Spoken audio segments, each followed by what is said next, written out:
Helicopter দুর্ঘটনায় নিহত ইরানের প্রেসিডেন্ট ইব্রাহিম রাইসির মরদেহ এখনও দেশটির রাজধানী তেহরানে নেওয়া হয়নি। রাইসি সহ নিহত সবার মরদেহ ইরানের উত্তর পশ্চিমাঞ্চলের তাবরিজ শহরে রাখা হয়েছে।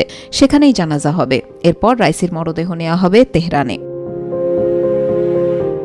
ইরানের ইসলামিক প্রোপাগেশন অর্গানাইজেশনের তাবরিজ দপ্তরের পরিচালক হুজ্জাতুল ইসলাম মাহমুদ হোসেইনি জানিয়েছেন, তাবরিজে প্রেসিডেন্ট রাইসি সহ অন্য ব্যক্তিদের মরদেহ রাখা হবে।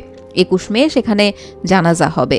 এরপর তাবরিজের মানুষ প্রয়াত প্রেসিডেন্টকে শেষ বিদায় জানাবেন। সেখান থেকে তার মরদেহ তেহরানের উদ্দেশ্যে স্থানীয় বিমানবন্দরে নেওয়া হবে।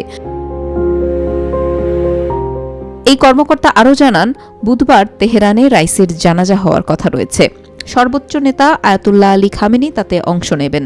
এর একদিন পর রাইসির জন্মশহর শাশহাদে রাইসিকে দাফন করা হতে পারে। তবে এই বিষয়ে এখনও কোনো সিদ্ধান্ত হয়নি।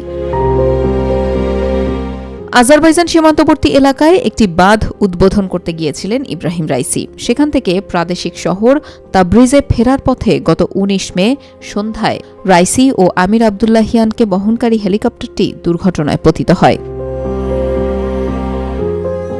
ইরানের গণমাধ্যমের খবরে বলা হয়েছে, ওই হেলিকপ্টারে রাইসি ও হোসেইন আমির আবদুল্লাহিয়ান ছাড়াও পূর্ব আজারবাইজানের গভর্নর মালেক রহমতি এবং এই প্রদেশে ইরানের সর্বোচ্চ নেতার মুখপাত্র আয়াতুল্লাহ মুহাম্মদ আলী আলে হাশেম ছিলেন।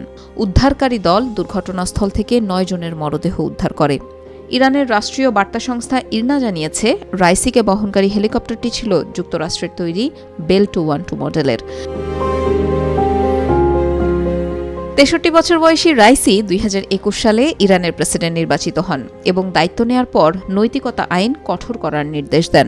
রাইসি ইরানের সরকার বিরোধী বিক্ষোভের দমন করেন শক্ত হাতে। বহির্বিশ্বের সাথে পারমাণবিক শক্তি নিয়ে আলোচনায়ও জোরালো ভূমিকা রাখেন রাইসি। সাম্প্রতিক সময়ে ইসরায়েলের ড্রোন হামলা, পাকিস্তান সফরে এসে সম্পর্ক উন্নয়নের চেষ্টা, রাশিয়ার সঙ্গে দৃঢ় সম্পর্ক তৈরি করা সহ বেশ কটি গুরুত্বপূর্ণ পদক্ষেপ নিয়েছেন রাইসি।